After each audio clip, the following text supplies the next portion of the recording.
Telangana budget సమావేశాలు ప్రారంభమైనాయి. Andhra Pradesh budget సమావేశాలు ముగిసినాయి. Telangana budget సమావేశాలు ప్రారంభమైనాయి. దాని ఇంపాక్ట్ రేపు రాబోయేటువంటి రోజుల్లో కేసీఆర్ గర్జన చూసేటటువంటి అవకాశం ఉంటుంది. ఎస్పెషల్లీ మహిళలకు ఇస్తానన్నటువంటి డబ్బులు నెలకి 2,500 రూపాయలు, అట్లాగే మహిళలకు సంబంధించినటువంటిది ఇదే రైతులకు సంబంధించినటువంటి రుణమాఫీ డబ్బులు కావచ్చు, అట్లాగే రైతు బంధు పెంచుతామన్నటువంటివి కావచ్చు, ఇట్లాంటి వాటిని అడుగుతామని పరోక్ష సంకేతాన్ని హరీష్ రావు ఇచ్చారు.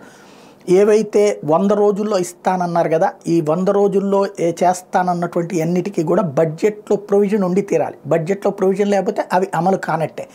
కాబట్టి ఇప్పటిదాకా మాటలు వేరు, ఇక పైన చేతలు వేరు. ఒకవేళ వాటికి కనుక బడ్జెట్లో పెట్టి చేయగలిగితే ఓకే.